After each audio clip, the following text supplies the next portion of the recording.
10 years ago this week, a curious thing happened.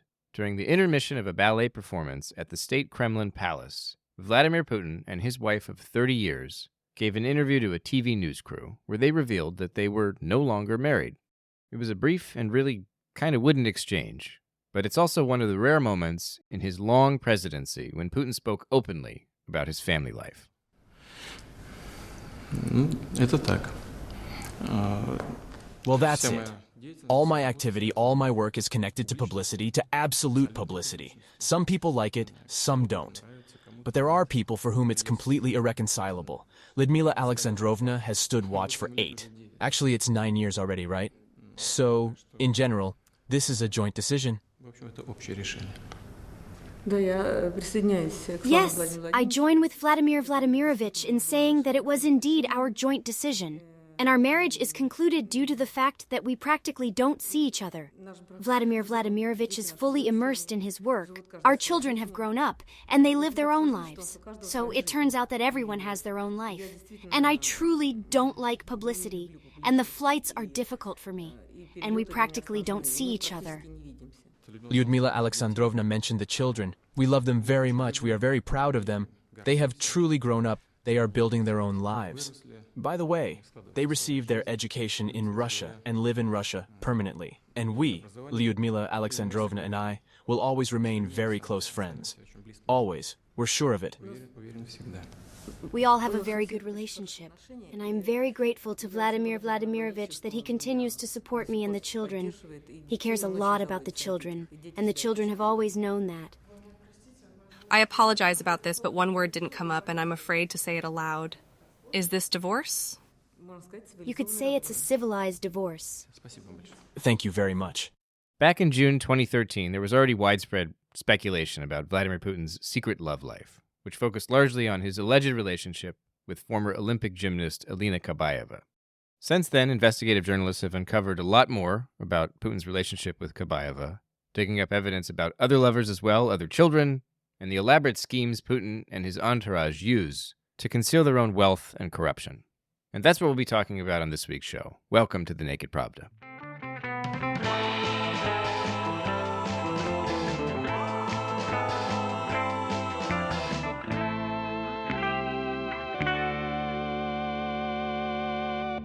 Welcome back to the Naked Pravda, folks. I'm your host, Kevin Rothrock, the managing editor of Meduza's English language edition. And on this week's episode, you'll hear from two of Russia's preeminent investigative journalists and about their work exposing how Vladimir Putin and his inner circle control wealth in Russia and keep their families out of the public eye. Yes, talking about people's private lives, especially their sex lives, is risky business, and it's potentially invasive or just cheap. But in the case of Putin and his family, there are actually valuable insights here to be gained about the nature of his regime and how he rewards and hides his loved ones. But before I get to today's interviews, do me a favor and don't skip through the following short message. Emily Laskin here, news editor for Meduza's English language edition. For the better part of a decade, we've brought you breaking news and in-depth stories from across Russia, Ukraine, Eastern Europe, the Caucasus, and Central Asia. We have millions of readers in Russian and in English around the world, and we remain the biggest independent news source inside Russia. For our readers in Russia, though, openly supporting or sharing our work is dangerous. Earlier this year, the Russian authorities designated Meduza an undesirable organization, outlawing our reporting on the grounds that it poses a national security threat. In other words, all of our work, from investigative reports and podcasts to social media posts and newsletters, it's all a crime now inside Russia. And anyone living in Russia who shares our work or donates money to our crowdfunding campaign risks criminal charges that could land them in prison for years. That's where you, our international audience, can make a huge difference. Your support has never been more important than it is now, and your donations sustain our work now more than ever. So please contribute if you can and help spread the word about our crowdfunding campaign. Okay, let's get on with the show. My two guests today are investigative journalists who have worked together on multiple major stories. Roman Badanin, the founder and editor-in-chief of Project Media, and Andrei Sakharov, a special correspondent who's reported groundbreaking stories at outlets like Fontanka News, RPK, Project, and BBC News Russian. In November 2021, Badanin and Zakharov broke the story that Vladimir Putin apparently has another daughter from a woman in St. Petersburg named Svetlana Krivanogich. More recently, on June 1st, Projekt published an investigation by journalist Katya Arenina about the short-lived union between businessman Nikolai Shamalov and Ekaterina Tikhonova, Vladimir Putin's second daughter, a relationship that the president has never publicly acknowledged. Digging through leaked emails and telephone records, Projekt discovered that the couple never legally wed, despite a lavish wedding ceremony. In Putin's family, such schemes to keep relationships off the books are a common means of concealing affluence, Projekt explains. This is especially true when it comes to the properties scattered beyond the presidential residence outside Moscow, an array of mansions that Projekt calls Putin's own royal village. For more details about this recent investigation and what it tells us about the nature of the Putin regime, here is Projekt's editor-in-chief, Roman Badanin. Well, you can imagine. I'm quite experienced guy and almost nothing can really surprise me a lot, but it's always like a new episode of the same dirty story. Sometimes it looks like we know everything about Putin, but then he commits something which really surprises you. And in this case, I would say I am really surprised how Putin is concerned about money and about his assets in a very literal way. Look, it's Putin who literally owns all the mansions described in our story. It's literally Putin's offshores. We are not talking about Kirill Shamalov, actually, or even Katerina Tikhonova or Artura Cheretny. They are not real owners, even literal. In terms of the law, they don't possess anything of that. It's Putin who owns all that mansions. Of course, we knew that kind of thing about Putin, but it's always striking me a lot, like unbelievable. He owns everything in our country, but anyway, he prefers to have like all that assets literally in his hands. One question I had was, while reading the story, and I don't want to jump ahead too much, but Shamalov and Tikhonova, they get divorced, obviously, and Shamalov has to return all of these assets and all this property. Actually, they never been married in the legal way. By the church, they were married. Yeah. Yeah. So in the eyes of God. But after this religious union is dissolved, Yeah. Shamalov has to give back Yeah. property, assets, and so on. Why did they ever put it in his name even briefly? I know that before it goes to him and after it disappears into all these offshores and it's constantly traded between different people. Why ever put it in his name at all? Why not just let him live there for a while? Why was it ever in his name? Good point. Of course, we don't know the answer for sure, but the idea is, you know, the word pацan, which means like a boy in a very Russian way. In some cases, we see that Putin acts as pацan, let's say, as a gang member. Hmm. He trusts people who are loyal to him. And in these cases, well, you know, it's a question of the relations inside Putin's family. At least he wanted to show that he trusts Shamalov. He trusts his religious son-in-law.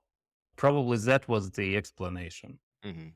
How do you explain the sort of different treatment that Shamalov gets after he separates from Putin's daughter versus Putin's seeming generosity for his ex-wife's new partner? I guess it's just that he's looking out for his children's mother, but it still strikes me as sort of, I mean, it's a little surprising to me that he's been quite ruthless against his daughter's ex, but his wife's ex is, or not his wife's ex, excuse me, his ex's partner is still getting pretty good treatment.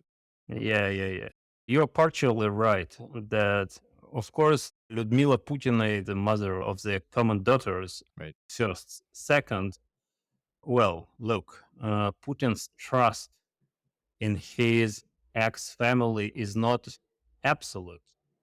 For example, it's not Artura Cheretny who owns his apartment in Moscow and his mansion in Novogorova. Again, we are talking about Putin's offshore companies. The only real estate which is really owned by Cheretny is a house in Biarritz in France. We've already gone over the fact that Shamalov and Tikhonova were never legally married. Why is it important that they never went to the registration office and put it on paper? Like this is like a key point you're making about how they try to hide things basically. But like in your mind, what's the significance of not getting married officially? Well, of course, probably there is a, I don't know, religious or moral problem behind that, but we don't know for sure about that. Second, of course, it's a very easy way to hide their real estate. Hmm. Because look, if we look at the real estate registry of Russian Federation, we cannot find any mention of Tikhonova or Vorontsova or Lyudmila Cheretna, anybody who somehow related to Putin's family. So it's a very easy way to get back all that assets Right. in case of like worst case scenario, like a divorce or I don't know, death or things like that. Right. One of the amusing points in the story that comes up a couple of times is that Tikhonova and Shamalov, they're late with paying their contractors and like their service staff. Yeah. And there's some note in there from their French person, one of their French maids or whatever, like writing and saying, "Are you Yeah, how is still alive? are you Kirill, are you still alive? Like the power's out, the pool's not working." Like Yeah, yeah, yeah. And look at the date. This message was sent. It was like the beginning of sanctioning process against Shamalov. So it really makes sense. is there anything to this? With the French property, it makes sense that they stopped paying the staff because they couldn't go there, and I guess, like, the foundation is bad, and it would cost 4 million euros to fix it or whatever, so they just sort of forgot about it essentially because it was useless to them. Yeah, But yeah, yeah. even with their Moscow property where they're living, they're, like, falling behind on paying staff, and I think in the story you describe it as, like, they're living by the example of Tsarist royalty that never bothered with this. Like, what's your interpretation? Like, why are they cheap? That's the thing. It's like there are these instances where they're spending just enormous amounts of money and living the high life, and then they're not paying for dry cleaning. Well, I have quite a ridiculous explanation. Okay. I guess the real problem behind that is they don't feel like they have their own money. That's a problem. They want to live a high life, as you said, but at the same time, they perfectly understand they don't have their personal money. All they have, it's somebody's money. Timchenko, Putin, Michelson, they don't feel like they're real owners of all that. That's the problem. They dreamed about like good palace, well decorated, whatever, cars, everything. But in reality, in some cases, they feel like they cannot spend so much money because they don't have them. All the money they have, they're virtual, actually. Does someone like Timchenko or one of these like state oligarchs, do you think they feel like they have money, or is this There is a big difference between Timchenko and Shamalov. Shamalov, he's a young, non-experienced, he's not related to FSB or KGB. Timchenko is a different kind of person. He's long time, very close friend and probably colleague of Mr. Putin from his KGB time. But to some extent, of course, Timchenko doesn't feel that he has everything actually, which is in legal terms belongs to him. As we like take as an example the case of Gunvor company, for a long period of time, Timchenko was saying that he's the only one beneficiary of this company. And then it appears that Torbjörn Torquist has a stake in the company, and then Mr. Kolbin has a stake in the company. And actually, well, Kolbin is Putin, and Tornquist, well, we don't know who is behind him. So it's a different situation with Timchenko, but to some extent, you're right. Timchenko is not a real owner as well. what seems insane to me is Shamalov, he like left Putin's daughter. Like that marriage must have been really Yeah, bad. still alive and still alive. Yeah, yeah, yeah.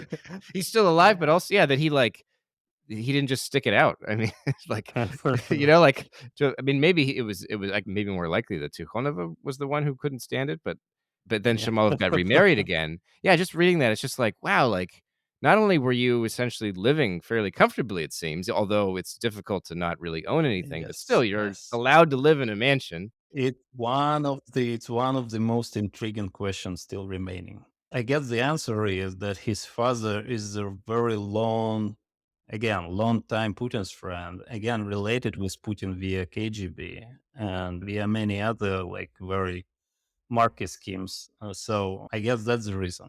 Yeah, Putin yeah. still trusts Shamalov Senior, but probably distrusts Shamalov Junior. Another question I had was, this is kind of just comes in at the end of the investigation, but you have a map of some of the drone strikes recently outside of Moscow. And I wonder, do you think, is it fair to say that those drones were aiming for the royal village that Putin set up? Are you actually saying it looks as though the drones are targeting that compound or?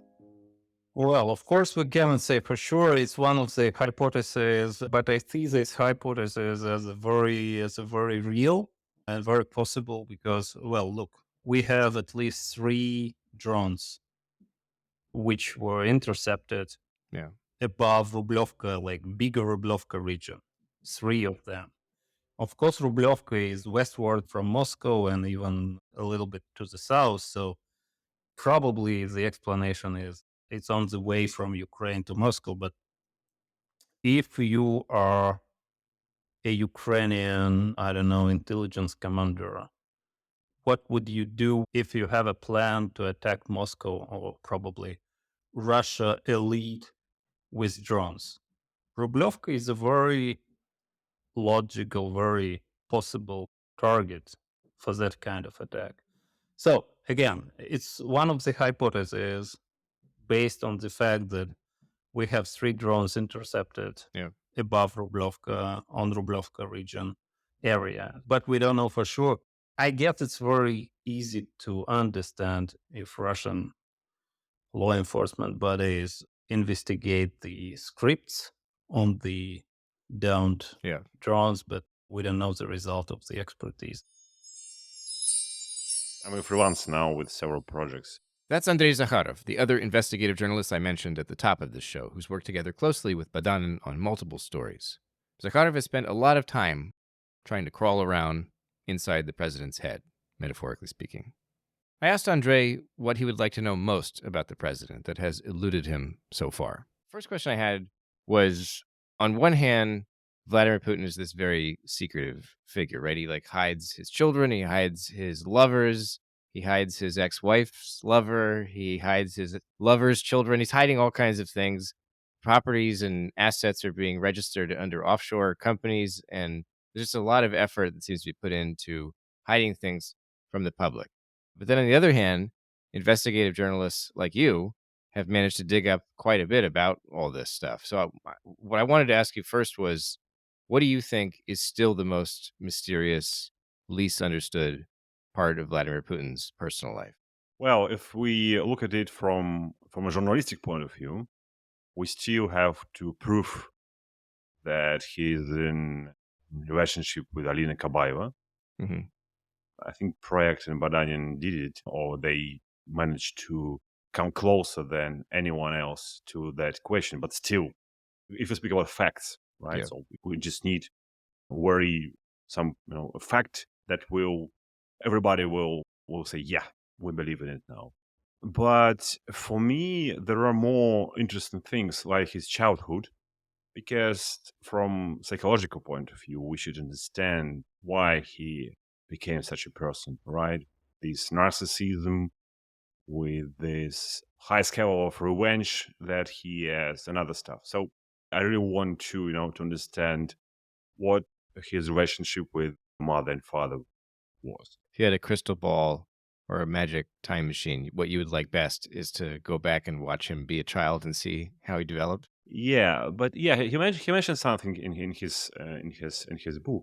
He didn't write a book, but when he became president, there were a series of interviews with him. Mhm. So yeah, I think his childhood will give us a lot of answers, I think.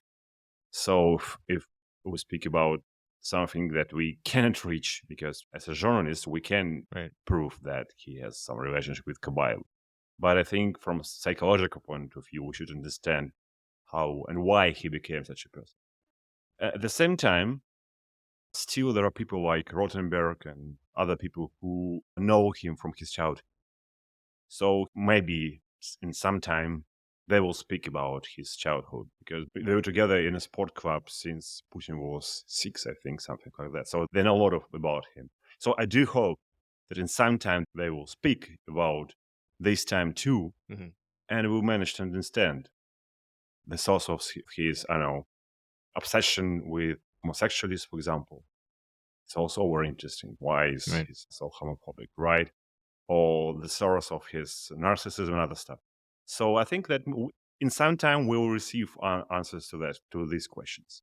You mentioned that, he's spoken about his early days in a few interviews, and that's what we have. We have to rely a lot on something like that. It would be nice if we had, some other way of verifying or analyzing that part of his life.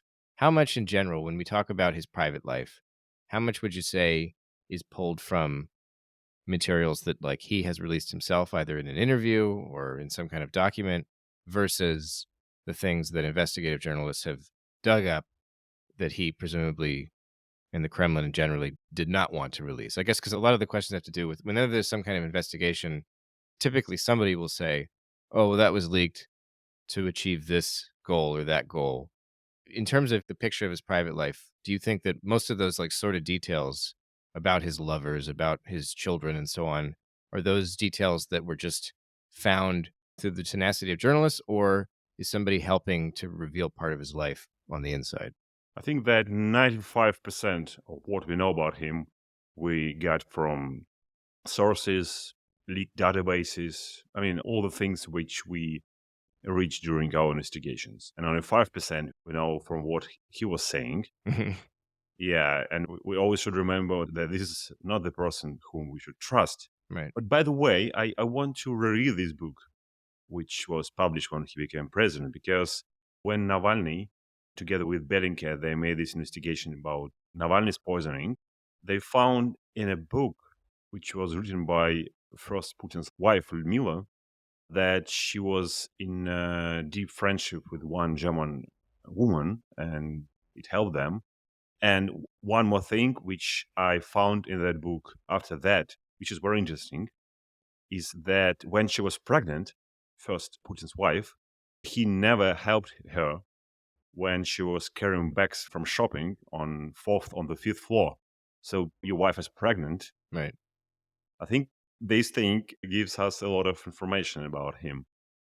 So I think that if we come back to this book again, I'm going to do it. Maybe we'll find some new facts that will help us to understand why he's such a person as he is. Why do you think that he tries so hard to hide information about his mistress? Or when he was married, it made sense to, I suppose, hide that to keep up the illusion that he was a faithful husband and that his wife was a faithful wife and that they had a happy marriage and so on. But he's been divorced now publicly anyway, for many years.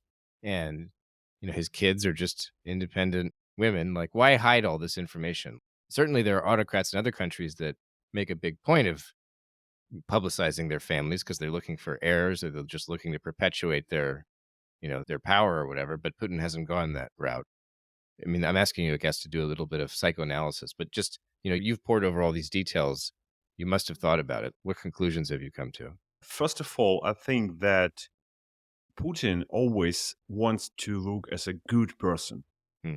Even when now pro-Kremlin war reporters ask him, why didn't we start this war in 2014 when the Ukrainian army was so weak? Mm-hmm. And instead of saying, we were afraid of sanctions or it was a mistake, he started to give a 15 minutes lecture that he's right, because now we have such a weapon, another weapon. He always wants to look as a good person, Mm-hmm. So from this point, to admit that, you have or you had a mistress is not a good thing because, had a wife. At the same time, you have Mhm. a daughter from another woman. And from this thing, all this stuff about traditional values is going from, because in his behavior, there are no place for traditional family, because he doesn't have even family. When he's speaking, I'm for a traditional family, we all want to ask him, okay, but you don't have family. We know nothing about your family.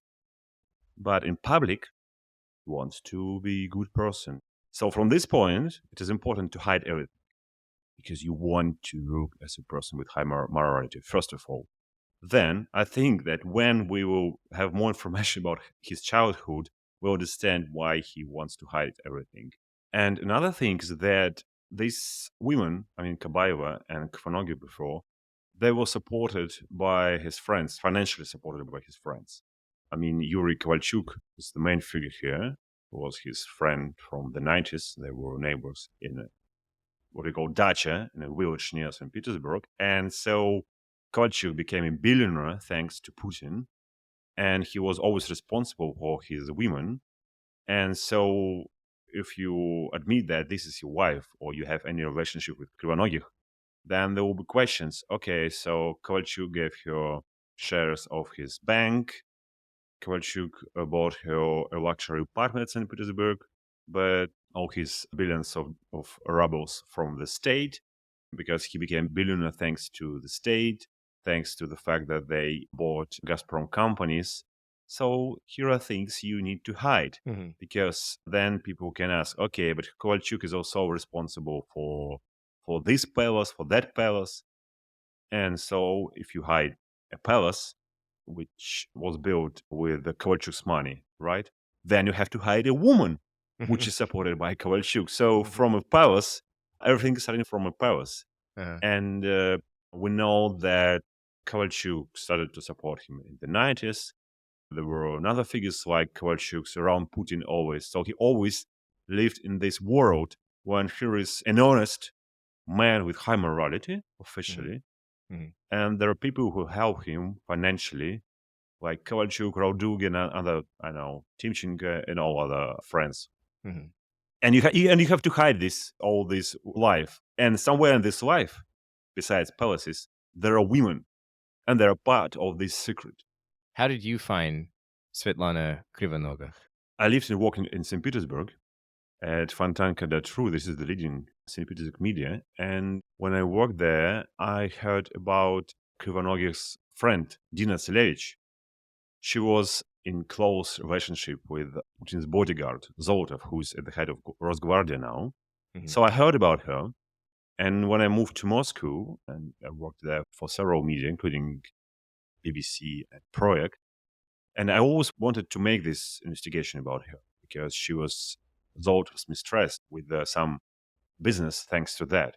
And when I came to Project in 2021, I think, no, 2020, sorry, I started to investigate it because Badarin said, yeah, this good story. And I talked to some man who knew Putin from the beginning, from the end of 90s, I think. And he said, yeah, Tsilevich is a good hero for your investigation, but she has a friend. And I will never tell you her name because I will be killed.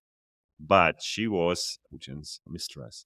Right. And after that, I started to look closer to Tsilevich. And as you know, in Russia, there are a lot of leaked databases. So there's a leaked database of flights from the beginning of the century and even from the end of the 90s, a big database called Sirena. This is the name of the system, of the police system, with these records. So I looked at it and just looked who accompanied Tsilevich in those times. And this is how I found Krivanogih. And in fact, Mhm. people knew about her because she had small shares of Russia Bank, which is like, according to the US government, bank of Putin's friends. Right. Then I found her daughter in vk.com.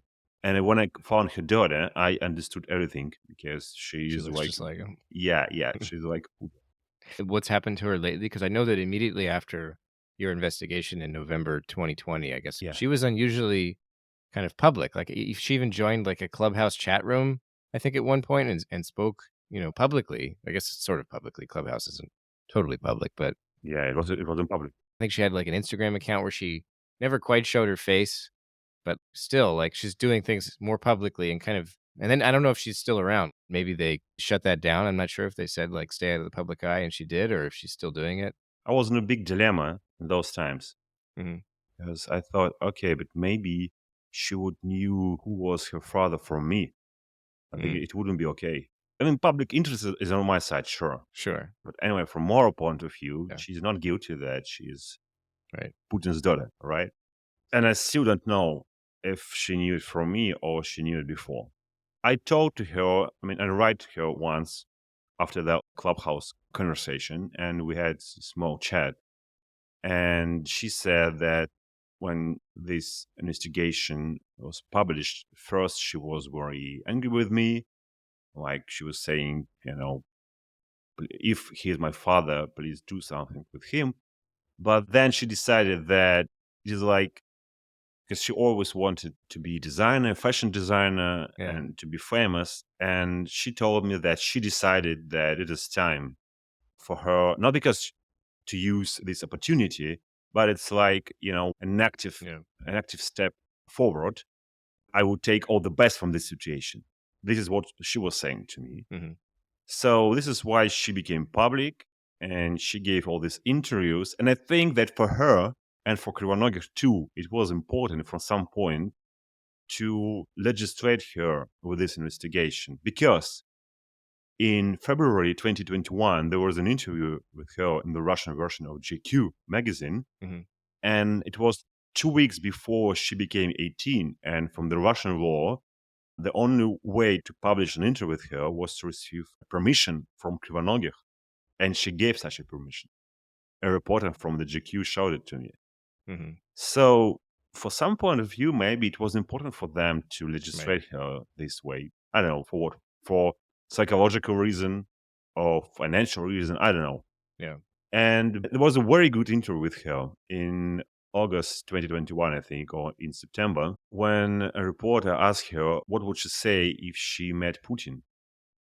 There's such a question which Yuri Dudь, a famous Russian blogger, always asks his heroes. Mhm. What would you do if you met Putin? And when I read this interview, I was shocked with her answer, because it is said in the interview that she was silent for 1 minute. Then she said, why? And in this why, there is a lot of psychological stuff, because most of children who were rejected by their fathers, they all want to ask them, why did you do that? This is my interpretation of this answer. Right. And as far as I know, something happened in October 2021, because she deleted her Instagram account and she's no more public. It looks like somebody told her, stop it. Yeah. And as far as I know, she's in Paris now. She's studying in some fashion school there. And again, I don't think that she's guilty that she's Putin's daughter, but still, my role in her life, sometimes I look like a small devil here because, maybe I ruined her life somehow. But she's in Paris, studying fashion design there.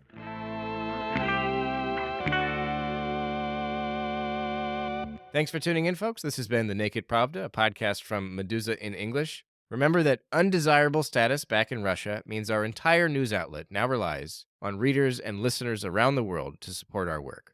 Please visit our website for information about how to become a contributor with one-time or recurring pledges. Thanks again. Until next week.